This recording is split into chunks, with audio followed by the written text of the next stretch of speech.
నమస్తే అండి తెలుగు ప్రజలకు. ఈరోజు ఎక్కడ చూసినా లోక్సభ ఎన్నికల కోసం దేశవ్యాప్తంగా చర్చ జరుగుతుంది. దేశంలోనే అతిపెద్ద నియోజకవర్గమైనటువంటి మల్కాజ్గిరి మీద కూడా అందరి చూపు ఉంది. మల్కాజ్గిరిలో ఎవరు గెలుస్తారు అనేది పెద్ద మొత్తంలో చర్చ జరుగుతుంది. దీనికి సంబంధించి మనం అడుగుదాం. తెలంగాణ ఉద్యమకారుడు, ఒకప్పుడు కేటీఆర్కు అత్యంత సన్నిహితుడు, మరి టీఆర్ఎస్ పార్టీలో 7 సంవత్సరాలు ఉండి మరి ఇప్పుడు ప్రజెంట్ అయితే టీఆర్ఎస్లో లేడు. మరి మొన్న ఉప్పల్ నుంచి కూడా ఎమ్మెల్యేకు ట్రై చేసినాడు. ఇప్పుడు ఈటెల రాజేందర్ గారికి అతి సన్నిహితంగా ఉన్నట్టు మనకు తెలుస్తుంది. మునుగోలులో కూడా ఉప ఎన్నిక జరిగినప్పుడు పల్లా రాజేశ్వర్ రెడ్డి వాళ్ళు పెద్ద దాడి చేసినప్పుడు కూడా తల మీదకి వెళ్ళి కొట్టినారు, రక్తం గారింది. ఇట్లా అంటే ఒక సంచలనాలకు మారు పేరు. ఇప్పుడు నేను చెప్పబోయే పేరు గడ్డం సాయి అంటారు. రామంతపూర్లో చాలా ఫేమస్. వీళ్ళకు కొన్ని స్కూల్స్ కూడా ఉన్నాయి. సత్యసాయి స్కూల్ అని రీజనబుల్ ప్రైస్లో చాలా పేద మధ్య తరగతి వాళ్ళకు అందుబాటులో ఉంచుతారు. ఇప్పుడే నేను ఒక పేరెంట్స్ని అడిగిన, మన పిఎంఆర్ టీవీ సబ్స్క్రైబర్స్ కూడా వాళ్ళ స్కూల్లోనే చదువుతున్నట్టు చెప్పారు. రీజనబుల్గా ఉందని, ఎడ్యుకేషన్ బాగుందన్నారు. సరే, మొత్తానికి ఇప్పుడు లోక్సభ ఎన్నికల కోసం అడుగుదాం. అన్న నమస్తే. నమస్తే. మీరు కేటీఆర్కి ఒకప్పుడు సన్నిహితులు, బాగా క్లోజ్గా ఉండేది. ఇప్పుడేమో కేటీఆర్కు ఎందుకు విడిపోయారు అనే తర్వాత మాట్లాడదాం. ఆయన ఏమంటుండంటే జై శ్రీరామ్ అంటే కడుపు నిండుతుందా అని అంటుండు. కరెక్ట్గా సమర్థిస్తారా మాట? అది ఎట్టి పరిస్థితుల్లో ఎవరు సమర్థించని మాట. అది హిందువులనే కాదు, ఈవెన్ ముస్లింలు కూడా అది ఆలోచించదు. ఎవరికి సంబంధించిన ఎవరి వర్గాల ప్రకారం వాళ్ళ దేవుని వాళ్ళు గౌరవించుకుంటారు. ఇప్పుడు ముస్లిమ్స్ ఉన్నారు, ముస్లిం దేవుని వాళ్ళు గౌరవించుకుంటారు. మన దేవుడు జై శ్రీరామ్ అనేది ప్రతి హిందూ నరనరాల్లో ఉంటుంది. అది జై శ్రీరామ్ అనేది ఎందుకంటే రాముడి ఈ యొక్క రాజ్యాన్ని ఎలా నడపాలి, మనిషి ఎలా జీవించాలి అని నేర్పినటువంటి వ్యక్తిత్వం. కాబట్టి ఒక భార్యతో ఏ విధంగా ఉండాలి, ఒక భర్త ఏ విధంగా ఉండాలి, రాజులాగా ఎలా వ్యవహరించాలి అని వాళ్ళు రాజులాగా ఎలా వ్యవహరించాలో వాళ్ళకి తెలియదు. కాబట్టి రాముని యొక్క గొప్పతనం తెలియదు. అందుకే జై శ్రీరామ్ అని నేను అన్న మాత్రంలో కడుపు నిండుతా అని ఆయన మాట్లాడుతాడు. అది ఎందుకంటే వాళ్ళ అహంకారమే వాళ్ళు దించినా కూడా ఇంకా మాటలు మాట్లాడుతారంటే ఇక అది మీరు ఆయనని దించే వరకు మీరు నిద్రపోలేదు. మీరు ఎన్నో ప్రోగ్రాంలు చేసిరు, మీరు ఎన్నో సంచలనం చేసిరు, మీడియా మాదికల ద్వారా మీరు కూడా ఎన్నో కార్యక్రమాలు చేసిరు. దించినా కూడా వాళ్ళకి అహంకారం తగ్గట్లేదంటే దేవుడు తప్పకుండా వాళ్ళకి చూస్తాడు. వాళ్ళు కూడా కారాగారాలు పోయేంత వరకు ఇంకా వాళ్ళకి అహంకారం తగ్గదు అనుకుంటున్నాను నేను. మీకు ఒకప్పుడు కేటీఆర్ సన్నిహితుడు, ఇప్పుడు ఈటెల రాజేందర్ గారు కూడా మీకు సన్నిహితులు అని తెలుస్తుంది. మరి మొన్న ఒకసారి మేడ్చల్లో మీటింగ్ పెట్టి సిగ్గుండాల ఓట్లు అడగడానికని రేవంత్ రెడ్డి అన్నాడేమో. కేటీఆర్ కూడా ఇక్కడ రాగిడి లక్ష్మారెడ్డినే గెలిపి అంటున్నాడు. మరి ఇప్పుడు ఎట్లా ఉంటుంది అంటారు ఈ త్రికోణ పోటీ, ముక్కోణ పోటీలు ఎవరు గెలిచే ఛాన్స్? నేను రేవంత్ రెడ్డి గారిని ఒకటే అడుగుతాను. రేవంత్ రెడ్డి గారికి కూడా మేము ఒకప్పుడు పార్టీలో ఉంటూ కూడా ప్రశ్నించే గొంతు అని వచ్చిండు. కాబట్టి ప్రశ్నించే గొంతుని మనం సమర్థించాలని మేము కూడా ఒకనాడు, సరే పార్టీలు వేరైనా కూడా ప్రశ్నించే గొంతు ఒకటి ఉండాలని మేము కూడా సమర్థించినాం. ఆ రోజు ఆయన వ్యక్తిగతంగా మేము ఓటు వేయకపోవచ్చు, కానీ మేము మా యొక్క వాయిస్ ద్వారా అలాంటి వ్యక్తి ఉండాలి అని మేము కూడా చెప్పినాం. కానీ నువ్వు ఆనాడు ఇక్కడికి వచ్చినప్పుడు నువ్వు అక్కడ చెల్లని రూపాయి మరి ఈడో చెట్ల చెల్లినావు అంటే ప్రజలు అనేవాళ్ళు నిన్ను యాక్సెప్ట్ చేసిర్రు. నువ్వు కొడంగల్ ఓడిపోతే నీకు ఏమి నీ పారదర్శకం ఉంది ఈ మల్కాజ్గిరి నిలబడడానికి? కనీసం నువ్వు ఎమ్మెల్యే చేసినావా, లేకపోతే ఇంతమందికి ఏమన్నా తిరిగినావా, చేసినావా, ఒక ఇంటికి పోయినావా? అయినా కూడా అరే ప్రశ్నించే గొంతు, ఇలాంటి గొంతు ఉండాలని చెప్పి ప్రజలు ఏం చేసిరంటే ఆ రోజు మల్కాజ్గిరి నుంచి నేను ఎంపిక చేసిరు. చేసిన తర్వాత నువ్వు ఒక 5 కోట్ల రూపాయలు నీకు బడ్జెట్ వస్తుంది. అలా 5 లక్షల రూపాయలతో నీకు ఇనాగ్రేషన్ చేసిన చూపి ఈ మల్కాజ్గిరి కాన్స్టిట్యున్సీ మొత్తంలో 5 లక్షల రూపాయలు గీ ఇనాగ్రేషన్ చేసిన, లేదు గీ బస్తీ తిరిగినా, గీ ఇళ్ళలో తిరిగినా అని చెప్పు. నువ్వు అలాంటి వ్యక్తి నేను గెలిపిస్తే నువ్వు తిరగకుండా ఈరోజు ముఖ్యమంత్రి అయినా సంతోషం. నీకున్నటువంటి ఆలోచనలు చేసుకొని ఏదో మెప్నటైజ్ చేసుకొని మొత్తానికైతే ముఖ్యమంత్రి అయినావు, సంతోషం. కానీ నువ్వు మాట్లాడే విధానం ఎట్లుందంటే ఈటెల రాజేందర్ లోకల్ అంటే ఈటెల రాజేందర్ గారు అల్వాలో 25 సంవత్సరాలు ఉన్నారు. గత 8 సంవత్సరాల నుంచి 8 సంవత్సరాల నుంచి మల్కాజ్గిరికి నియోజకవర్గమైనటువంటి మన ఉన్న షామీర్పేటలో వాళ్ళు నివాసం ఉంటున్నారు. అక్కడనే ట్యాక్స్ కడుతున్నాడు, అక్కడనే కరెంటు బిల్లు కడుతున్నాడు, అక్కడనే ఆయన మల్కాజ్గిరి ప్యూర్ మల్కాజ్గిరి వ్యక్తిని పట్టుకొని నువ్వు లోకలా అంటే ఇంకేం సమానం చెప్తాం? అంటే రాజకీయము ఆయన వ్యక్తిగతంగా నివాసం మల్కాజ్గిరి, రాజకీయం హుజరాబాద్లో చేసి ఉండొచ్చు, కానీ ఆయన ఉండేది మల్కాజ్గిరి లోకల్. నేను ఇవాళ అడుగుతా, నిజంగా నువ్వు ఇవాళ అంటున్నావు అన్న తర్వాత నువ్వు ఆ మాట మీద నిలబడ్డావా? ఏం చేసినావు ఈరోజు? నువ్వు కూడా పట్నం మహేందర్ రెడ్డిని వాళ్ళ భార్యని ఇడికి తీసుకొచ్చినావు. ఆమె లోకల్ ఇప్పుడు ఇక్కడ, ఆమె ఎక్కడ? ఆమె తాండూరు సంబంధించిన ఆమె, వికారాబాద్ సంబంధించిన ఆమె. అక్కడ రాజకీయ ఆమె తీసుకొచ్చి ఇక్కడ నుంచి పెట్టినావు. పోనీ నువ్వు ఒక విజ్ఞత గలవాడివి, విజ్ఞానం ఉన్నవాడివి, జ్ఞానం గలవాడివి, ఒక ముఖ్యమంత్రి స్థానంలో ఉన్నవాడివి. ఆ మాట అన్న తర్వాత 10 రోజులకే నువ్వు అనౌన్స్ చేసినావు నాన్ లోకల్లోని. మరి నీకేమో విజ్ఞత ఉందో ఒకసారి ఆలోచించాలి ఈ సందర్భంగా. ఎందుకంటే ఈరోజు చేవేళలా రంజిత్ రెడ్డి ఒక 100 కోట్లు ఇస్తున్నాడని చెప్పేసి ఆయన 50 కోట్లు ఈయనకు స్పాన్సర్ చేస్తున్నాడంట పట్నం మహేందర్ రెడ్డి. ఆ పట్నం మహేందర్ రెడ్డి స్పాన్సర్ చేస్తుండని చెప్పేసి పట్నం మహేందర్ రెడ్డి స్పాన్సర్ చేస్తున్న రంజిత్ రెడ్డి అని చెప్పేసి ఇవాళ ఆయన ఇక్కడ కురుకోవచ్చు, నాకు డబ్బులు లేకుండా పైన అయిపోతుంది. కానీ పట్నం మహేందర్ రెడ్డి ఆ 50 కోట్లు ఇక్కడ ఇస్తున్నాడు కదా రంజిత్ రెడ్డి అని ఆయన ఇటు వచ్చిండు. ఆయన 100 కోట్లు ఇస్తుండే అని చెప్పి ఆయనకు టికెట్ అమ్ముకుండి ఇవాళ రేవంత్ రెడ్డి చేసేదంతా టికెట్లు అమ్ముకొని చేసుకునే పనులే తప్ప రాజకీయంగా ప్రజలకి ఏదో మంచి చేద్దామని అయితే లేదు. నిజంగా మంచి చేయాలని ఆలోచన ఉంటే వాళ్ళ 6 గ్యారెంటీలు ఎక్కడ పోయినాయి ఇవాళ? నేను ఒకటే అడుగుతున్నా, ప్రతిరోజు ఆయన చెప్పింది ఏంది, నేను గవర్నమెంట్ రాగానే ఫస్ట్ ముఖ్యమంత్రిని అరెస్ట్ చేస్తాను. ఇప్పుడు ఏమంటుండు, లోక్సభ ఎన్నికలలో గెలిపిరి నేను తప్పకుండా అనేది చెప్పకూడదు తినిపిస్తా అంటుండు. అంటే ఇది ఏదో ఎవ్వరికి ఏం తినిపించాడు, జస్ట్ ఈరోజు వాళ్ళ యొక్క పబ్బం గడుపుకోవడానికి మాటలు మాట్లాడే పరిస్థితి ఈరోజు రేవంత్ రెడ్డి గారి యొక్క పద్ధతి నడుస్తూ ఉంది. రేవంత్ రెడ్డి గారు నిజంగా చిత్తశుద్ధి ఉంటే 6 గ్యారెంటీలు ఎందుకు అమలు చేయలేకపోయినరు? మొదటి ప్రశ్న. నిజంగా రేవంత్ రెడ్డి గారికి రాష్ట్రం మీద చిత్తశుద్ధి ఉంటే ఈరోజు మా మహిళలకి 2500 రూపాయలు ఇస్తున్న లెక్క కూడా మన ఈటల రాజేందర్ గారు స్వయంగా నేను అడగడం జరిగింది, ఏ పద్ధతిలో ఈ యొక్క పథకాలన్నీ అమలు చేస్తూ చెప్పాలని చెప్పేసి. ఎందుకైనా ఆర్థిక మంత్రి చేసిండు, ఆయనకి రాష్ట్రం మీద అవగాహన ఉంది, బడ్జెట్ ఎంత వస్తుందో అవగాహన ఉంది, కేంద్రం ఎంత సపోర్ట్ చేస్తుందో అవగాహన ఉంది.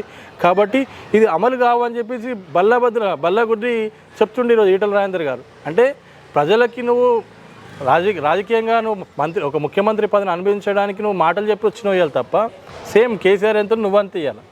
మాటలు చెప్పి బతకడానికే ప్రయత్నం చేస్తూ ఉండి ఈరోజు రేవంత్ రెడ్డి కూడా. రేవంత్ రెడ్డి వల్ల ఏమీ జరగదు. ఇప్పుడు ఆయన ఏమంటుంటే ఏమీ కాదు. ఇప్పుడు ఎంపీ సీట్లు ఎక్కువ గెలిపియండి, 14 సీట్లు గెలిపిస్తే రాహుల్ గాంధీ ప్రధానమంత్రి అవుతాడు, అయితేనే 6 గ్యారెంటీస్ అమలు అయితే, లేకపోతే కొంత కష్టం అనేటట్టు అంటే ఇప్పుడు ఒకటి చెప్తానండి. ఈ ఈటల రాజేందర్ గారు కూడా ఏమంటున్నారంటే కేంద్రంలో ఈరోజు భారతీయ జనతా పార్టీ మళ్ళీ 3వసారి రాబోతుంది, మోడీ డంకా మోగబోతుంది ఢిల్లీలో అని చెప్పేసి ప్రజలు నిర్ణయించుకున్నారు నిశ్చయంగా. అక్కడ ప్రభుత్వము రేపు మోడీ గారు వచ్చిన తర్వాత, బీజేపీ ప్రభుత్వం వచ్చిన తర్వాత ఈ కాంగ్రెస్ నాయకులు పోయి మోడీ గారిని అడిగి తీసుకొచ్చేంత సత్తా ఉంటుందా? మోడీ గారు అంటే రాష్ట్ర వ్యాప్తంగా ఏ రాష్ట్రాన్నైనా కూడా ఏ ప్రభుత్వం ఉన్నా ఆయన సమన్వయంగా చూస్తాడు. కానీ ఇక్కడ గెలిపించిన వ్యక్తి కాంగ్రెస్ అయ్యి ఉండి అడిగేది అక్కడ పోయి మోడీని అడిగితే ఏ విధంగా జరుగుతుంది? అదే ఈటల రాజేందర్ గారిని గెలిపిస్తే వారికి ఒక అవగాహన ఉంది రాష్ట్రం మొత్తం మీద, ఏం చేస్తే బాగుంటుంది, ఎలా చేస్తే బాగుంటుంది అని. మోడీ గారితో ఈటల రాజేందర్ గారికి ఉన్నటువంటి సఖ్యత, అమిత్ షా గారికి ఈటల రాజేందర్ గారికి ఉన్నటువంటి నమ్మకము, తప్పకుండా ఈ మల్కాజ్గిరి పెద్ద ఎత్తున అభివృద్ధి చెందబోతుంది. ఒక మల్కాజ్గిరి గురించి పోట్లాడేవారు తప్పకుండా రాష్ట్ర అభివృద్ధి కోసం పోట్లాడే నాయకుడు ఈటల రాజేందర్ అని ప్రజలు మొత్తం నిర్ణయించుకున్నారు. వీరు ఎక్కడ మాట్లాడినా కూడా ఈటల రాజేందర్ని హుజరాబాద్ ప్రజలు ఓడగొట్టి చాలా మంచి పని చేసిరు, మాకు ఒక మంచి నాయకుడు వచ్చిన మల్కాజ్గిరి ప్రజలు అనుకుంటారు. ఈరోజు మల్కాజ్గిరి ప్రజలు చాలా గొప్పగా అనుకుంటారు, మాకు దండం పెడుతున్నారు. కొన్ని సందర్భాలలో ఈటల రాజేందర్ని హుజరాబాద్ ప్రజలు ఓడగొట్టడం చాలా మంచి పని చేసిరు, లేకపోతే ఈరోజు మల్కాజ్గిరికి మాకు ఇంత మంచి బిడ్డ రాకపోతుండే. ఇలాంటి సమర్థవంతం నాయకుడు మా దగ్గర రావడము మేము అదృష్టంగా భావిస్తున్నాం. గతంలో ఒక మల్లారెడ్డి ఉండే, ఆయన జోకర్ లాగానే అయిపోయిండు ఈ యొక్క ఎంపీ కాన్స్టిట్యున్సీకి. తర్వాత రేవంత్ రెడ్డి గారు వచ్చిరు, వాళ్ళు ఇక కబ్జాలు చేసుడు, భూములు చేసుకున్నాడు, గవర్నమెంట్ ఫామ్ చేసుకున్నాడు, అదే ఆలోచించారు తప్ప ప్రజల కోసం ఏనాడు మాట్లాడినాడు కాదు. ఇదే ఈటల రాజేందర్ గారు ఇక్కడ మల్కాజ్గిరికి ప్రతి ఒక్క వ్యక్తికి కరోనా సమయంలో ఏదో రకంగా ఏదో కుటుంబానికి ఆధారంగా ఆయన మాటిచ్చినవాడు, అవకాశం ఉన్న దగ్గర ఇంజక్షన్లు ఇప్పించినవాడు, అవకాశం ఉన్న దగ్గర ఆక్సిజన్లు పెట్టించి ప్రాణాలు కాపాడినటువంటి వ్యక్తి అని ఈరోజు ప్రజలు అనుకుంటున్నారు ఇక్కడ. కాబట్టి ఇలాంటి నాయకుడు ఉండాల్సిందే. రాష్ట్రం మీద కానీ ఈ యొక్క ఏరియా మీద కానీ అవగాహన ఉన్న వ్యక్తి కాబట్టి ఇలాంటి నాయకుడిని ఎన్నుకోవాలి. నిజంగా మంచి నాయకుడు వచ్చినది అదృష్టంగా భావిస్తున్నారు మొత్తం. ఇట్లా రాగిడి లక్ష్మారెడ్డి కూడా ఎక్కడికక్కడ బోర్డులు పెట్టించిండు, ఆయన నాన్ లోకల్ ఇటలా నన్ను లోకల్ ఇక్కడనే పుట్టిన నాకు ఓటేయండి అనేది రాగిడి లక్ష్మారెడ్డి కూడా. మీరు చూసిరా బోర్డులు కానీ సోషల్ మీడియా? రాగిడి లక్ష్మారెడ్డి గారు సరే వ్యక్తిగతంగా సేవ చేస్తాడు, అవి చేస్తాడు అనేదానికి మేము కూడా చెప్పుకోగలుగుతాం. కానీ వారి యొక్క స్తోమత ఎంతవరకు ఉందనేది మా అందరూ తెలుసు, ప్రజలకు కూడా తెలుసు. రాగిడి లక్ష్మారెడ్డి గారి స్తోమత ఎంత, ఆయన ఎంతవరకు వ్యాపించగలుగుతాడు, ఎంత ప్రభావితం చేయగలుగుతాడని. అసలు మీకు ఢిల్లీలో 60 సీట్లు వస్తాయో రావో తెలియదు. మీకు ఇక్కడ బీఆర్ఎస్ పార్టీకి అయితే అసలు పరిస్థితే లేదు, భూస్థాపితం అయిపోయినటువంటి పార్టీ అది అయిపోయింది. ఈ ఎన్నికల తర్వాత బీఆర్ఎస్ పార్టీ ఉండదు. చక్రం తిప్పుతాం. ఆల్రెడీ వాళ్ళు కాంగ్రెస్ బీఆర్ఎస్ కుంభకోణమై ఇద్దరు కలిసి వాళ్ళు ఏం చేస్తున్నారు ఈరోజు ఒకటై బీఆర్ఎస్ పార్టీ రేపు అందులో విలీనం చేయబోతుంది కాంగ్రెస్లో. అవునా? ఎందుకంటే 100% వాళ్ళ గతి లేదు ఇప్పుడు. ఎందుకు మీకు కేటీఆర్ చెప్పిండా ఫోన్ చేసి? అంటే విషయం ఏంటంటే చెప్పడం అనేది కాదన్న, ఇక్కడ విషయం ఏంటంటే వాళ్ళకి స్థుతి లేదు గతి లేదు. ఇప్పుడు 22 మంది ఎమ్మెల్యేలు ఆల్రెడీ అక్కడ కుమ్మక్కయ్యే ఉన్నారు. ఎప్పుడు పోదామా అని గ్రీన్ సిగ్నల్ రావడం కోసం వెయిట్ చేస్తారు. వాళ్ళందరూ అటు జంపు జినాలిలా. ఇదే రేవంత్ రెడ్డి గేట్లు తెరిచేది లేదు, ఏం తెరిచేది లేదు, ఎవరికి ఇచ్చేది మా కాంగ్రెస్ పార్టీ నాయకులకే ఇస్తామని చెప్పిండు. ఇలా గేట్లు ఓపెన్ అంటుండు. అంటే అర్థమైంది అంటే పైసలు ఒప్పందం జరిగిందా, లేకపోతే రాజకీయంగా నీకేమన్నా గండి పడుతుందని భయంతో చేస్తున్నావా? దేనికి ఓపెన్ చేసినావు గేట్లు? నువ్వు విద్యార్థులకు గేట్లు ఓపెన్ చేయి, యువకులకి గేట్లు ఓపెన్ చేయి, ఉద్యోగాలకు గేట్లు ఓపెన్ చేయి. ఇలాంటి వాటికి ఓపెన్ చేయకుండా నాయకులు రావడానికి గేట్లు ఓపెన్ చేయడం ఏంది? అరే నీకు ప్రజలు ఒక అవకాశం ఇచ్చినప్పుడు ప్రజా సమస్యల మీద పోరాడి నువ్వు చేసిన వ్యక్తివి, నువ్వు ముఖ్యమంత్రి అయినావు, ఆ ప్రజా సమస్యలు తీర్చే విధంగా గేట్లు ఓపెన్ చేయి. నాయకులకు వెల్కమ్ చెప్పడం, గేట్లు ఓపెన్ చేయడం ప్రజాస్వామ్యాన్ని కూని చేస్తున్నావు ఈరోజు. కానీ ఇప్పుడు ఈరోజు ఇదే భారతీయ జనతా పార్టీ ఈటల రాజేందర్ పోతే రాజీనామా చేయించింది ఎమ్మెల్యేగా, కోమటిరెడ్డి రాజగోపాల్ రెడ్డి పోతే రాజీనామా చేయించింది ఎమ్మెల్యేగా. దమ్ముంటే ధైర్యం ఉంటే ఈ 12 మందిని తీసుకో, 30 మంది 39 మందిని బీఆర్ఎస్ పార్టీలను తీసుకో, కానీ రాజీనామా చేయించుకొని గెలిపించుకొని తీసుకో నీకు సత్తా ఉంటే. అంతేగాని ఇట్లా క్రాస్ చేసే పనులు చేయొద్దు. గాడిది కూడా అదే పని చేస్తుంది. దానం నాగేందర్ను సికింద్రాబాద్ నుంచి పోటీ చేపిస్తున్నాడు. సికింద్రాబాద్లో ఎట్లుంటుంది పరిస్థితి? మరి ఇక దానం నాగేందర్ తెలంగాణలో లాఠీ పట్టుకొని ఉరుకులాడి కొట్టిన వ్యక్తి. అర్థమైందా? ఆ రోజు ఉద్యమకాలంలో అందరినీ ఉద్యమ నాయకులని మా అందరిని దెబ్బలు కొట్టిన వ్యక్తి. ఎవడొస్తాడు రండ్రా హైదరాబాద్లో చూస్తామని చెప్పేసి ఆ పోరాడిన వ్యక్తి. కానీ దరిద్రం ఏంటంటే అలాంటి వ్యక్తిని కూడా బీఆర్ఎస్ పార్టీ చేర్చుకుంది కాబట్టి ఈరోజు బీఆర్ఎస్ పార్టీ భూస్థాపితానికి అయ్యే పరిస్థితి వచ్చింది. కాబట్టి 100% ఇక్కడ నేను చూస్తూ ఉన్నాను కదా, పూర్తిగా దేశం మొత్తం నరేంద్ర మోడీ అంటుంది ఈరోజు. తర్వాత మళ్ళీ అదేవిధంగా మాకు అక్కడ సికింద్రాబాద్లో కిషన్ రెడ్డి గారు చాలా సమయస్ఫూర్తితో ఉన్నటువంటి వ్యక్తి. ఆయన ఏ రోజు కూడా ఒకరితో ఒక మాట అనిపించుకున్న వ్యక్తి కాదు, ఒకరిని తిట్టించుకున్న వ్యక్తి కాదు. సమయభావంతో పద్ధతిగా ఏ విధంగా వెళ్ళాలి. ఈ రాష్ట్రానికి ఇప్పటి వరకు కిషన్ రెడ్డి గారి నాయకత్వంలో 9 లక్షల కోట్ల బడ్జెట్ వచ్చింది. దానికి అది కాదని నిర్ధారణ చేయండి, తప్పకుండా వారు తప్పుకుంటా అని చెప్పారు.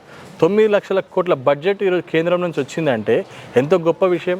2,50,000 డబుల్ బెడ్రూమ్లు కట్టమని నీకు బడ్జెట్ ఇస్తే రాష్ట్ర ప్రభుత్వం ఆ రోజు ఆనాటి బీఆర్ఎస్ ప్రభుత్వం కనీసం 1,00,000 డబుల్ బెడ్రూమ్లు కూడా కట్టలేని పరిస్థితి. Budget 2,50,000 double bedroom budget sanction చేసింది, కానీ నువ్వు 1,00,000 బెడ్రూమ్లు కూడా కట్టలేకపోయినావు. అంటే కేంద్ర ప్రభుత్వము నరేంద్ర మోడీ గారి నాయకత్వంలో పారదర్శకంగా అన్ని రాష్ట్రాలను సమన్వయం చేసుకుంటూ అక్కడ ఏ పార్టీ ఉందని చూడకుండా ఈ రాష్ట్రానికి ఎంత ఇయ్యాలో అంత పంపించారు. దానివల్లనే ఈ రోడ్లు అయినాయి, ఈ డెవలప్మెంట్ జరిగింది, ఈ లైట్లు వెలుగుతున్నాయి, ఇదంతా జరిగింది. కానీ ఇక్కడ విషయం ఏంటంటే అక్కడ మోడీ గారు ఎక్కడ ప్రచారం చేసుకోవాలి నేను ఇస్తున్నా అని. ఇక్కడ కేసీఆర్ ఏంటంటే నేను అని అహంకారం చేసుకోండి కాబట్టి ఈరోజు ఖతం అయిపోయింది. ఇది సేమ్ రేవంత్ రెడ్డి గారు కూడా అదే చేయబోతున్నారు. మా రాగి లక్ష్మారెడ్డి గారు ఇక్కడ పెద్దగా వారిది ప్రభావం ఏముండదు, ఏమున్నా ఏ ఫేస్ పనిచేయదు. ఈరోజు కేసీఆర్ ఓడిపోయిండు కామారెడ్డిలో, ఇంకా కేసీఆర్ ఫేస్ వేరే పనిచేస్తుందా? కేసీఆర్ ఓడిపోయిండు. అదే ఈటల రాజేందర్ గారు కామారెడ్డిలో అది గజ్వేల్ వచ్చి పోటీ చేసినప్పుడు గజ్వేల్ అంతమందికి 2,000-3,000 ఓట్లు వచ్చేది, బీజేపీకి 60,000 ఓట్లు వచ్చినాయి. ఎట్లా వచ్చినాయి అంటే కేసీఆర్ మీద వ్యతిరేకత ఉన్నట్టే కదా. కేసీఆర్ ఫేస్ ఎట్లా పని చేస్తుంది? కేసీఆర్ ఫేస్ పని చేస్తే 39 మంది ఎందుకు గెలుస్తారు? నా ఫోటో దాలరా అబ్బాయి ఎవడు అవసరం లేదన్న కేసీఆర్కి ఈరోజు ప్రభుత్వం ఎందుకు పోయింది అంటే 100% బీఆర్ఎస్ పార్టీ రేపు భూస్థాపితం కాబోతుంది. కాకపోతే అది గమనించి వాళ్ళు కాంగ్రెస్ పార్టీలు కలుపుకుందామని ఇద్దరు కుమ్మక్కై ఈరోజు భారతీయ జనతా పార్టీ మీద దాడి చేస్తారు. ప్రత్యేకంగా ఈటల రాజేందర్ గారి మీద ప్రత్యేకంగా దాడి చేస్తారు.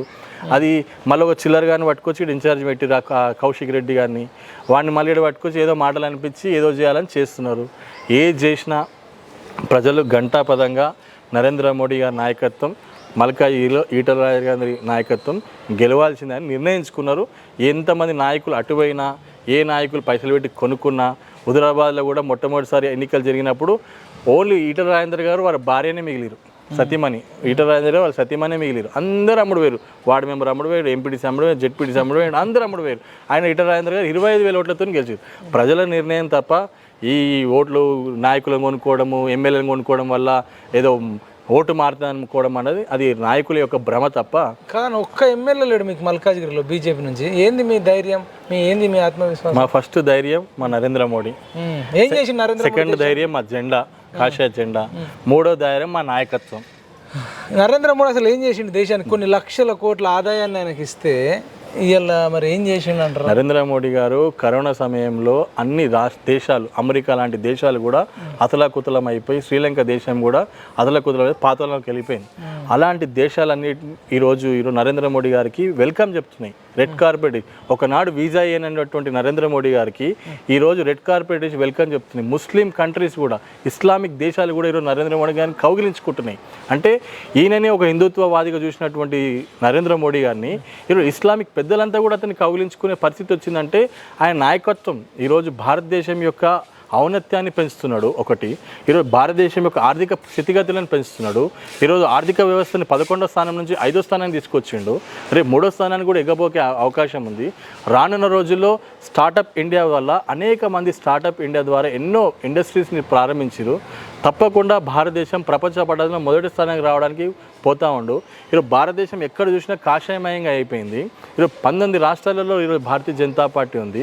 ఎన్డీఏతో పోల్చుకుంటే దాదాపు 23 రాష్ట్రాలలో భారతీయ జనతా పార్టీ ఉంది. అఖండ భారత్గా రేపు మార్చాలనే ఒక ఆలోచనతో ఉన్నారు. అనేక 1000 సంవత్సరాలు ఆలోచించుకునే విధంగా రేపు అబ్కి బార్ 400 పార్ అని చెప్పేసి 400 సీట్లు పైన వచ్చిన తర్వాత 1000 సంవత్సరాలు గుర్తుండిపోయేలాగా రేపు అమలు చేసే విధంగా బిల్లు పాస్ చేయడానికి ఆలోచనతో ఉన్నారు. ఒక పకడ్బద్ధమైనటువంటి నాయకుడు ఈరోజు నరేంద్ర మోడీ గారు. అలాంటి నాయకత్వాన్ని ఈరోజు భారతదేశంలో ఉన్నటువంటి కుల మత భేదం లేకుండా అన్ని వర్గాలు ఈరోజు స్వాగతం తెలియజేస్తున్నాయి. 100% నరేంద్ర మోడీ గారి నాయకత్వము మాకు మొదటి బలం, రెండవ బలం మా భారతీయ జనతా పార్టీ, మూడో బలం మాకు ఇక్కడ ఉన్నటువంటి లోకల్ నాయకత్వం అని చెప్పి తెలియజేస్తాం. ఫైనల్ ముస్లింలకు వ్యతిరేకము బీజేపీ పార్టీ, హిందుత్వం మతతత్వ పార్టీ అని చాలామంది ఆరోపణలు చేస్తారు. రేవంత్ రెడ్డి, కేసీఆర్, కేటీఆర్, వాళ్ళకేం చెప్తారు? ఈరోజు భారతీయ జనతా పార్టీని ముస్లిమ్స్ అందరూ కూడా మేము నరేంద్ర మోడీ గారి ఆధ్వర్యంలో మేము ఓటు వేయబోతున్నాం. మొన్న ఈటల రాజేందర్ గారిని ఒక మసీద్లో చాలా పెద్ద ఎత్తున స్వాగతం తెలియజేసి జై మోడీ, జై ఈటల, జై మోడీ, జై ఈటల అంటారు. అంటే అవును, 4 days బ్యాక్. అంటే ముస్లిం పెద్దలు చాలా మంచి ఇస్లామిక్ ముస్లిం పెద్దలు వాళ్ళందరూ మసీద్ గురించి ఆ విధంగా మాట్లాడుతున్నారు. నేను ఈరోజు ఒకటే చెప్తున్నా, ఈ కొంతమంది రాజకీయ నాయకులు, ఈ అసదుద్దీన్ ఓవైసీ లాంటి వాళ్ళు చిచ్చులు పెట్టి రాజకీయంగా మనల్ని దూరం చేయడానికి ప్రయత్నం చేస్తారు. కానీ తెలంగాణలో ఉన్న సంస్కారం ఏంటంటే కాకా, చిచ్చా, మామ అనుకునేటువంటి ముస్లిం హిందువుల మధ్యలో ఒక మంచి సంబంధం ఉంది. కానీ వాళ్ళ రాజకీయ ఎద్దుగడ కోసము ఈ అసదుద్దీన్ ఓవైసీ చేసేటువంటి అరచకాల వల్ల ఈ గ్యాప్స్ కొంత వచ్చినాయి తప్ప ఎక్కడ కూడా ముస్లిమ్స్ హిందువుల మధ్యలో ఎక్కడ గ్యాప్స్ లేవు. ముఖ్యంగా భారతీయ జనతా పార్టీ ఈరోజు త్రిబుల్ తలాక్ అనే ఒక బిల్లును ప్రవేశపెట్టిన తర్వాత, ఆర్టికల్ 372 తీసుకొచ్చిన తర్వాత ముస్లిమ్స్ అందరూ కూడా ఈరోజు చాలా హ్యాపీగా ఉన్నారు. ముస్లిం మహిళలు అయితే ఈ త్రిబుల్ తలాక్ వల్ల వాళ్ళు ఎంత ఆనందంగా ఉన్నారంటే, తలాక్ అంటే భర్త భార్యని విడిచిపెట్టే పరిస్థితి ఉండే. అలాంటిది ఈరోజు అది తీసేసిన తర్వాత ముస్లిం మహిళలందరూ కూడా నరేంద్ర మోడీ గారికి ఆరతిచ్చి స్వాగతం తెలియజేస్తారు. ఎన్నో ర్యాలీలు చూస్తున్నాం మనం ఈరోజు. అంటే జై మోడీ అంటున్నారు. నిజంగా మంచి జరుగుతుందా ముస్లింలకు? 100%. ఎంత ఇప్పుడు ఒక భర్త భార్యని విడిచిపెట్టాలంటే తలాక్ అని 3 సార్లు అంటే భర్తను భార్యని విడిచిపెట్టే పరిస్థితి వాళ్ళ దాంట్లో ఉండే. భార్యకు ఉండే అవకాశం, భార్యకు లేకుండే, భర్తకు ఉండే. కానీ ఇప్పుడు అది రద్దు చేసిందంటే ఆ భార్య కుటుంబాన్ని కాపాడుకునే పరిస్థితి దొరికింది కదా. అందుకే లేడీస్ అందరూ కూడా ఈరోజు నరేంద్ర మోడీ వారి వైపు ఉన్నారు. ముస్లిం పెద్దలు కూడా చాలా మంచి నిర్ణయం తీసుకున్నాడు, మంచి ఆలోచన చేస్తున్నాడు నరేంద్ర మోడీ గారు. తప్పకుండా ముస్లిం యొక్క ఇక్కడ ఆయనకు ఒకటే అండి, భారతదేశంలో ఉండే ముస్లింలే కానీ, క్రిస్టియన్సే కానీ, మరి ఎవరైనా కానీ ఈ భారతదేశంలో ఉండాలని అనుకునేవాడు వందే మాతరం పాడాలి, భారత్ మాతాకి జై అనాలి అని చేస్తే మాత్రం నాకు ముస్లిం పెద్ద ఎవరు లేరు, ఇది నా దేశం అని ప్రేమించేవాడిని, నేను తప్పకుండా వాడిని గుండెలో పెట్టుకున్నా అనే వ్యక్తి ఈ నరేంద్ర మోడీ గారు అని చెప్పి తెలియజేస్తాను. ఓకేనా. ఫైనల్గా ఇప్పుడు కవిత ఇష్యూలో బ్యానర్ ఐటమ్గా వచ్చింది, సిబిఐ అరెస్ట్ చేసిందని, ఈమెని ప్రధాన సూత్రధారని ఈడీ అరెస్ట్ చేసింది. ఒక తెలంగాణ బిడ్డను సావునూరులో తలకాయ పెట్టిన కేసీఆర్ కూతురును ఇంత చిత్రహింసలు పెడుతురు అనేది బీఆర్ఎస్ వాళ్ళు అంటున్నారు. ఏం చెప్తారు? ఇప్పుడు బతుకమ్మ అని చెప్పుకున్నటువంటి కవితమ్మ, నేను చెప్తున్నా, ఇదే స్కౌట్స్ అండ్ గైడ్స్గా నువ్వు ఒక వ్యవహారం చేస్తున్నావు. నువ్వు అందులో ఎంత స్కామ్ చేసినావో తెలుసు. 600 కోట్లు తెచ్చుకున్నావు. బతుకమ్మ అని చెప్పి ప్రతి బతుకమ్మకి 50 కోట్లు 100 కోట్లు అయినాయి. దానికి లెక్క లేదు. అంటే ఆమె ఇక్కడ మీరు లెక్కలు తీస్తే ఒక లిక్కర్ స్కామ్లోనే వెళ్ళదు ఆమె, స్కౌట్స్ అండ్ గైడ్స్లో వెళ్తుంది. నెక్స్ట్ ఆమె లెక్కలు తీస్తే ఇదే బతుకమ్మ లెక్కలు కూడా కరెక్ట్గా తీస్తే ఆ బతుకమ్మ లెక్కలు కూడా దొరుకుతుంది. బతుకమ్మ చీరల లెక్కలు తీస్తే బతుకమ్మ చీరల లెక్కలు కూడా దొరుకుతుంది. అన్నిట్లో ఉన్నారు. వాళ్ళు ఒక దాంట్లో కాదు. ఈరోజు వాళ్ళ ప్రజలకు అందరికీ తెలిసిపోయింది వీళ్ళు మాటలు చెప్పి. మీరు 7 సంవత్సరాలతో తిరిగిరు, వాళ్ళ మెంటాలిటీ ఎట్లాంటిది? నిజంగా కరప్షన్ చేసే మెంటాలిటీయా? నిజంగా ఈ లిక్కర్ స్కామ్లో నేను కడిగిన ముత్యంలాగా వస్తా అంటుంది కదా. ఇప్పుడు అప్రూవర్గా మారుతుందని ఇప్పుడే వచ్చింది తను. ఇప్పుడే నేను చూసిన వాట్సాప్లలో అప్రూవర్గా మారే పరిస్థితికి వచ్చింది కవిత గారు అని చెప్పేసి.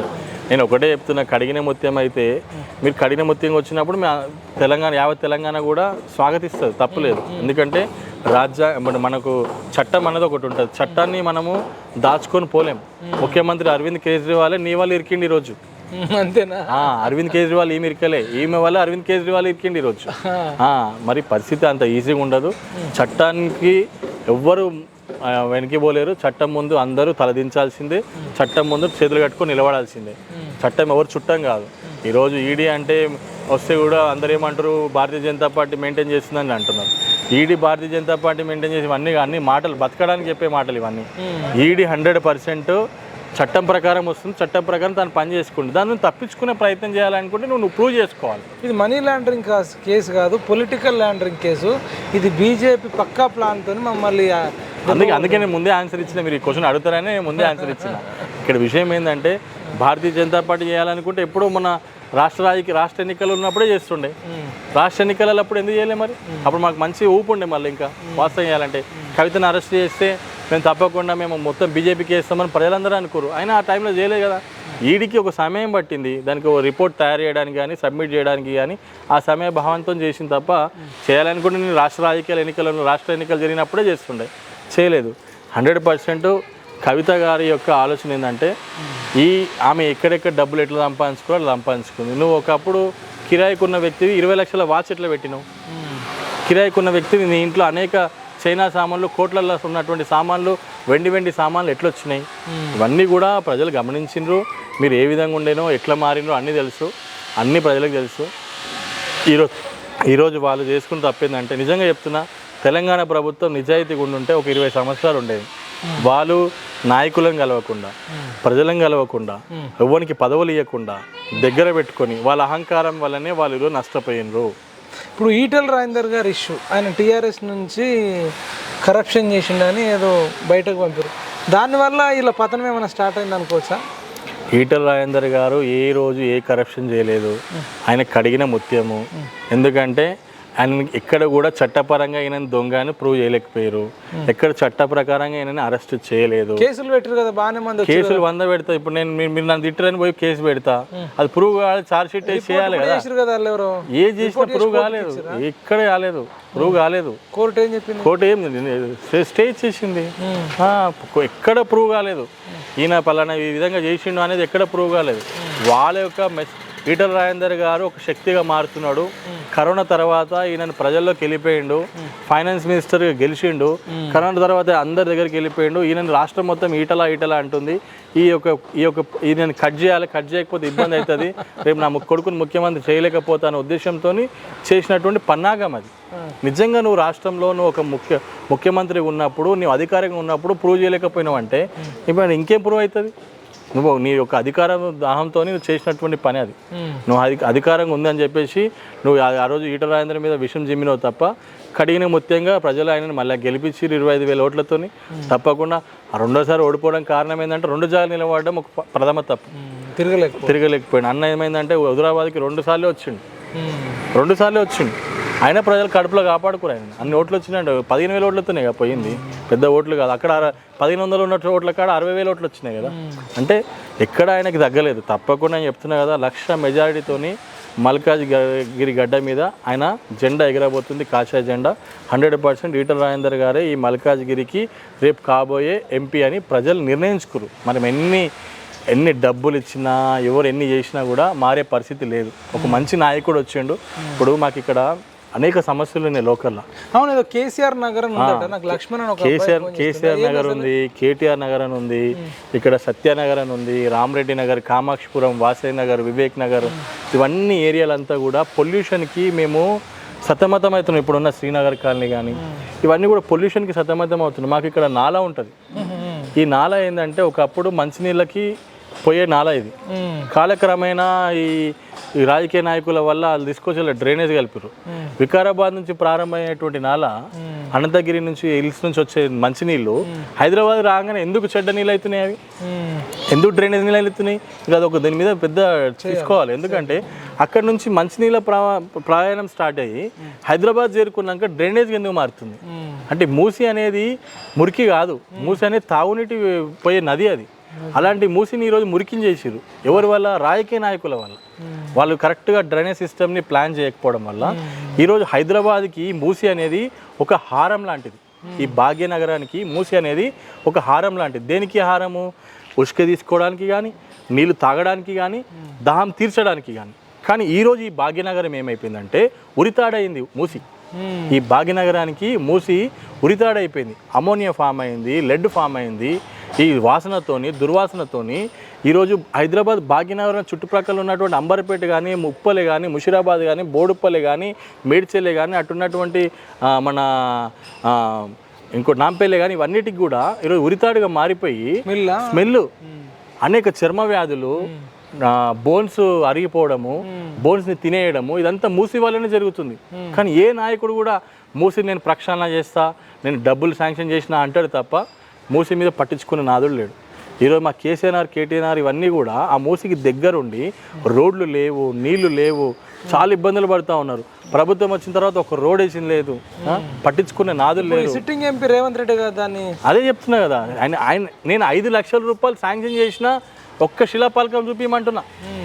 5 కోట్లు కాదు, ప్రతి బడ్జెట్లో నీకు 5 కోట్లు ఉంటాయి కదా, నీకు 5 లక్షల రూపాయలు శాంక్షన్ చేసినట్టు ఒక శిలాపాలకం చూపిస్తే నేను దేనికైనా రెడీ. నువ్వు కనీసం మా గలీలో నేను వచ్చి మీటింగ్ పెట్టిపోయినాను చెప్పు. ఆయన లోకల్ మాట్లాడుతున్నాడు, లోకల్ మాట్లాడి మళ్ళీ లోకల్ ఆమెనే పెట్టిండు వచ్చి. అంటే అవగాహన లేదు ఆయనకి. ఇప్పుడు ఇదే పట్నం మహేందర్ రెడ్డిని బట్టలు ఇప్తా, వీడు దళితులకు వ్యతిరేకవాది, వీడు దొంగ, లంగ, లఫంగి అని ఈయనని తిట్టిన వాళ్ళ తమ్ముడిని, ఆయన ఎలక్షన్ నిలబడ్డప్పుడు, ఆయన తమ్ముడి మీద నిలబడ్డప్పుడు కొడంగల్ల. మళ్ళీ అదే లంగా, లఫంగని, మళ్ళీ అదే దళితుల వ్యతిరేకవాదిని తీసుకొచ్చి ఈరోజు మళ్ళీ మల్కాజ్గిరి నిలబెట్టిండు. ఇది మరి మల్కాజ్గిరి ఉన్న వాళ్ళకి తెలుసా? అంతా తెలుసు, ప్రజలకు తెలుసు. ప్రజలు ఎవరు ఈరోజు కళ్ళు మూసుకుంటలేరు, చెవులు మూసుకుంటలేరు. ప్రజలు చెవులు కళ్ళు మూసుకున్నట్టు ఉంటారు. ఓటు గుద్దే రోజు మాత్రం దేనికి గుద్దాలో నిర్ణయించుకొని రెడీగా ఉన్నారు వాళ్ళు. మొన్న చెంగచెర్లలో జరిగింది. చెంగచెర్ల జరిగిన దానికి ఎందుకు స్పందించలేదు? నిన్న ఒక మహిళ అడుగుతుంది, మేము చాలా చిన్న కమ్యూనిటీ మాది, మాకు ఆధారం ఉండదు, మేము ఎక్కడి నుంచి బతకనికి వచ్చిన వాళ్ళము, మాకు ఇలాంటి దాడి జరిగితే కాంగ్రెస్ రాలేదు, బీఆర్ఎస్ రాలేదు, మా దగ్గరకు ఒక బీజేపీ వచ్చిందని ఒక లేడీ బిడ్డను ఎత్తుకొని చెప్తుంది. మొత్తం ప్రచారం అవుతుంది ఇప్పుడు అది సోషల్ మీడియాలో. అంటే అలాంటి చిన్న కమ్యూనిటీస్ని కూడా మీరు భయపెట్టిస్తారు ఈరోజు. ఇప్పుడు బీహార్ నుంచి వస్తారు, ఉత్తరాఖండ్ నుంచి వస్తారు, ఉత్తరప్రదేశ్ నుంచి వస్తారు, వీళ్ళందరికీ రక్షణ లేదు ఈరోజు. ఒక భారతీయ జనతా పార్టీ రావడం వల్ల వాళ్ళకు ధైర్యం కలుగుతుంది. మోడీ గారు ఈరోజు మిసైల్సే కానీ, దేశంలో కానీ, యువకుల విషయంలో కానీ, అన్ని రంగాల్లో కూడా ఈరోజు మోడీ గారు ఆలోచిస్తున్నారు. మోడీ గారికి ఒక జాబ్ క్యాలెండర్ ఉంటుంది, యూపీఎస్సీ ఉంటుంది. ఈ టైంకి వేయాలంటే ఆ టైంకి జూన్లో ఎగ్జామ్ అయిపోతుంది. రైల్వే ఎగ్జామ్స్ అయిపోతుంది. ఈ ఎగ్జామ్స్ని, ఒక నావీ ఎగ్జామ్స్ ఉన్నాయి, ఇలాంటి ఎగ్జామ్స్ ఉంటాయి. ఎప్పటికప్పుడు దానికి ఒక టైం టేబుల్ ఉంటుంది. తెలంగాణలో ఉద్యోగ టైం టేబుల్ ఎందుకు లేదు? నువ్వు ఎన్నిసార్లు కొట్లాడినావు ఆ విషయంలో? మీరు కూడా ఎన్నో సందర్భాల్లో ఉద్యోగ క్యాలెండర్ కావాలని ఎన్నో సందర్భాలు కొట్లాడారు. ఇక్కడ పోయింది ఉద్యోగ క్యాలెండర్. ఏది చేస్తారట ఎలక్షన్ అయిన తర్వాత? అరే ప్రతిసారి ఎలక్షన్ తర్వాత ఏం చేస్తారు తెలుసా? మళ్ళీ జెడ్పీటీసీ, ఎంపీటీసీ అవి అయిపోయినాక చేస్తా అంటాడు. తర్వాత ఏమంటాడు, జిహెచ్ఎంసీ అయిపోయినాక చేస్తా అంటాడు. 2.5 సంవత్సరాలు ఇళ్ళనే గడిపేస్తారు. కేసీఆర్ పథకమే అది, ఈయన అదే అవలంబిస్తున్నాడు. రైట్. ఫైనల్గా మీరు చెప్పండి, కేటీఆర్తో సన్నిహితంగా ఉంటుంటారు, ఎట్లాంటి వ్యక్తి మరి ఇప్పుడు ఓటమిని జీర్ణించుకోగలుగుతుండా? అసలు ఈ రాజభోగాలు అనుభవించిన వ్యక్తి ఇప్పుడు ఎట్లా ఉండుంటుంది? గతంలో ఎట్లుండేటోడు? మీరు ఏం మాట్లాడేది ఎక్కువ? ఇప్పుడు కేటీఆర్ గారికి మంచితనం ఉంది, కాదనట్లేదు. కేటీఆర్ గారికి ఒక ప్రాబ్లం ఏంటంటే, కేటీఆర్ చెప్పింది కేసీఆర్ అయినాడు, కేసీఆర్ చెప్పింది కేటీఆర్ అయినాడు. వీళ్ళిద్దరి లోపల సఖ్యత లేకనే ఇదంతా చేసుకున్నాం. నిజం అండర్స్టాండింగ్ లేదు, అస్సలు లేదు. అసలు కేటీఆర్ ఏం చేసిండంటే, జిహెచ్ఎంసీలో 42 సీట్లు మార్చినా అని చెప్పి ఒక లిస్ట్ ఇచ్చిండు. ఆ 42 సీట్లు మార్చలేదు, అవే గెలిచింది బీజేపీ. అంటే కేటీఆర్ కొంత ఆలోచన ఉంది కానీ కేసీఆర్ వినడేమో లేదు. ఇప్పుడు మొన్న కూడా డాడీ మొత్తం సీట్లు మార్చుదామంటే కేసీఆర్ బొమ్మ దాలరాబాయ్ గెలిపోయినకే అన్నాడు, కేసీఆర్ బొమ్మ అవుట్ అయిపోయింది. అంటే వీళ్ళ మధ్యలో సఖ్యత లేక ప్రజలను ఇబ్బంది పెట్టి, నాయకులతో కలవకుండా, నాయకులకి అవకాశం ఇవ్వకుండా, వాళ్ళ మధ్యలో ఉన్న గ్యాప్స్ అవంతా. ఇప్పుడు కేటీఆర్ కూడా అనేక సార్లు డాడీ మనం ఈటల రాజేందర్ నన్ను తప్పు చేస్తున్నాం అలా దాడి చేయొద్దు అని కూడా అన్నాడట. చెప్పిండ్రు. ఆయన కూడా ఏమైపోయింది, అందరు కలిసి మళ్ళీ ముక్కుముడిగా హరీష్ రావు, కవిత వీళ్ళందరూ కలిసి దాడి చేసిరు. ఏమైంది, అనుభవిస్తుంది ఈరోజు. ఇప్పుడు ఈటల రాజేందర్ని బయటకు పంపించడం వల్లనే కేసీఆర్ ఓడిపోయింది అనుకోవచ్చు అని ఎట్లా అంటే దాని ద్వారా ఉప ఎన్నికలు వచ్చింది, దళిత బంధు వచ్చింది. దళిత బంధు వల్ల విపరీతమైన వ్యతిరేక కదా. దళిత బంధుని ఈరోజు ఈటల బంధు అనుకుంటారు అందరూ, దళితులు ఎవరు కూడా దళిత బంధు అనుకోవట్లేదు. ఇంకోటి ఏంటంటే కేసీఆర్ చంద్రబాబు నాయుడు చేసిన తప్పే కేసీఆర్ చేసింది. చంద్రబాబు నాయుడు ఏం చేసిందంటే కేసీఆర్ని బయటికి పంపించేసిండు. అది సేమ్ కేసీఆర్ని బయటకు పంపించేసి తక్కువ అంచనా వేసిండు. కేసీఆర్ తక్కువ అంచనా వేసేవారు. కేసీఆర్ ఏం చేసిండు, ఏదో పబ్బం గడుపుకోవాలి కానీ జెండా ఎత్తిండు, జై తెలంగాణ. జై తెలంగాణ తెలంగాణ రావాలని ఏ రోజు ఇష్టం లేకుండే, దుకాణం ఉండాలని నడిపిండు. అది అనుకోకుండా ఇలాంటి ఈటల రాజేందర్ లాంటి నాయకులు ఇలాంటి వాళ్ళు ఉండడం వల్ల తెలంగాణ వచ్చింది, అయిపోయింది. ఇది మళ్ళీ ఇప్పుడు ఇదే కేసీఆర్ ఏం చేసిండు, ఆనాడు చంద్రబాబు నాయుడు చేసిన తప్పునే చంద్రబాబు నాయుడు ఎట్లయితే కేసీఆర్ నిలగొట్టిండో కేసీఆర్ కూడా ఈటల రాజేందర్ కానీ బయటికి నెట్టేసిండు, ప్రభుత్వం పోయింది. చాలా ఎఫెక్ట్ పడ్డదంటారా? 100%. ఈటల రాజేందర్ అంటే అన్ని వర్గాలకి ఒక మంచి నాయకుడు. ఈవెన్ రేవంత్ రెడ్డి ఎఫెక్ట్ కంటే ఈటల ఎఫెక్ట్ ఎక్కువ ఉన్నదేమో మొన్న 100%. కానీ సీఎం అయిండు, ఈయన కాలేదు అంతే. అక్కడ పార్టీ భారతీయ జనతా పార్టీ కూడా కింది స్థాయిలో గ్రామీణ స్థాయిలో బలంగా లేకపోవడం వల్ల, కొంచెము సరైన నిర్ణయాలు సరైన సమయంలో తీసుకోకపోవడం వల్ల, ఒక 6 నెలల ముందు టికెట్లు ప్రకటించకపోవడం వల్ల జరిగినటువంటి తప్పిదం నా అంచనా. ఫైనల్గా మల్కాజ్గిరి ఓటర్లకు ఏం చెప్తారన్నా? ఒకటే చెప్తున్నా, అందరు మల్కాజ్గిరి ఓటర్లందరికీ ఒకటే చెప్తున్నా, ఈ కరోనా సమయంలో కానీ నెక్స్ట్ అదేవిధంగా తెలంగాణ ఉద్యమంలో కానీ తెలంగాణ గురించి ఎప్పుడు అన్నిక్షము పోరాడినటువంటి 24/7 రాజకీయం చేసే పొలిటికల్గా ఉండేటువంటి వ్యక్తి రాజకీయ నాయకుడు ఈటల రాజేందర్ గారు. కరోనా సమయంలో అనుక్షణం కరోనా వచ్చిన వాళ్ళని దగ్గరికి వెళ్ళి ధైర్యం నింపి మొత్తం రాష్ట్రానికి మొత్తం కూడా ఆక్సిజన్ సెంట్రల్తో మాట్లాడి ఆక్సిజన్ సిలిండర్లు తెప్పించి కొట్లాడి తెప్పించినటువంటి నాయకుడు ఈటల రాజేందర్ గారు. ఈ ఆక్సిజన్ తెప్పించినందుకు కూడా కేసీఆర్ గారికి కోపం వచ్చింది. నేను చెప్పకుండా నాకు తెలియకుండా సెంట్రల్తో మాట్లాడి ఆక్సిజన్ తెప్పించిండు, వీడు అంతా ఏది అంటే అది చేసుకుంటున్నాడు అనేది ఆ కోపంతో కూడా కొన్ని ఎన్సీడీసీ ఫండ్లు తెప్పించినటువంటి వ్యక్తి కూడా ఈటల రాజేందర్ గారు. కాబట్టి రాష్ట్రం మీద కానీ కేంద్రం మీద కానీ మంచి అవగాహన ఉన్నటువంటి అనలిసిస్ట్ అండ్ ఎక్స్పీరియన్స్డ్ 7 సార్లు అవలీలా గెలిచినటువంటి వ్యక్తి, ఒక్కసారి కూడా ప్రజలతోని నో అనిపించుకున్నటువంటి వ్యక్తి కాదు. కాబట్టి 100% మనకు అలాంటి నాయకుడు రావడం మన అదృష్టము. నిత్యం ప్రజలతో ఉండేటువంటి వ్యక్తి, ప్రజలకు కష్టం వచ్చే కష్టం తీర్చే వ్యక్తి, పిల్లల ఫీజులు కష్టం వస్తే ఫీజుల గురించి ఆలోచించేటువంటి వ్యక్తి. కాబట్టి అలాంటి నిత్యం ప్రజలు ఉండేటువంటి వ్యక్తిని మనం ఆదరిద్దాం, గెలిపించుకుందాం. తప్పకుండా వారి ద్వారా మోడీ గారికి సందేశాన్ని పంపించి మనకు కావాల్సిన యొక్క అభివృద్ధి కార్యక్రమాలన్నీ కూడా ఈటల గారితోని మనం అభివృద్ధి చేసుకుందాం మన యొక్క మల్కాజ్గిరిని. ఎందుకంటే మల్కాజ్గిరి అభివృద్ధి జరిగితే ఒక మినీ ఇండియా అభివృద్ధి చెందినట్టు. అన్ని రాష్ట్రాలు అన్ని రాష్ట్రాల నుంచి వచ్చిన వ్యక్తులు కానీ అన్ని కులాలు మతాలు అన్ని జిల్లాల నుంచి ఉండే వ్యక్తులు మల్కాజ్గిరిలో ఉంటారు. కాబట్టి ఈ మల్కాజ్గిరి అభివృద్ధి జరిగితే రేపు తెలంగాణ కూడా అభివృద్ధి జరిగే అవకాశం ఉంటుంది. కాబట్టి మనం తప్పకుండా ఈటల రాజేందర్ని గెలిపించుకొని ఈ యొక్క జెండాని మల్కాజ్గిరిలో ఎగిరేసి అక్కడ నుంచి రానున్న అన్ని ఎన్నికల్లో కూడా బీజేపీ జెండా ఎగిరేసే విధంగా పనిచేయాలని నేను అదేవిధంగా ప్రతి ఓటర్ని కోరుకుంటున్నా. డబ్బులకి మీరైతే ఈసారి అమ్ముడు పోరని నాకు తెలుసు, గతంలో కూడా మీరు అదే నిర్ణయం ఇచ్చిండ్రు. తప్పకుండా కేసీఆర్ మీద ఉన్న వ్యతిరేకతను మీరు గతంలో కాంగ్రెస్కి చూపించారు. ఈసారి తప్పకుండా ఈ 3 నెలల్లో కాంగ్రెస్ కూడా ఏం చేసిందో మీరు చూసారు. కాబట్టి కాంగ్రెస్తో ఏది సాధ్యం కాదు. కర్ణాటకలో ఏం జరుగుతుందో మీరు కళ్ళారా చూస్తారు. కాబట్టి భారతీయ జనతా పార్టీకి నరేంద్ర మోడీ గారి నాయకత్వాన్ని ఈటల రాజేందర్ గారిని మీరు ఆశీర్వదించాలని కోరుకుంటూ నా సెలవు. థ్యాంక్ యూ అన్న, థ్యాంక్ యూ సో మచ్. ఇదండి మల్కాజ్గిరిలో మరి ఎట్లా జరుగుతుందో చూద్దాం. ముక్కోన పోటీ ఉంటుందా, వన్ సైడ్ ఉంటుందా, మోడీ ఆవా ఏమన్నా పనిచేస్తుందా, ఈటల రాజేందర్ గారి చరిష్మా ఏమన్నా పనిచేస్తుందా, మరి రేవంత్ రెడ్డి ఏమన్నా చక్రం దింపుతాడా, కేసీఆర్ కేటీఆర్ ఇంకేమైనా చేస్తారా అనేది చూద్దాం. చూస్తూనే ఉండండి ఈ పిఎంఆర్ టీవీ ఛానల్. జై తెలంగాణ, జై జవాన్, జై కిసాన్, జై హింద్.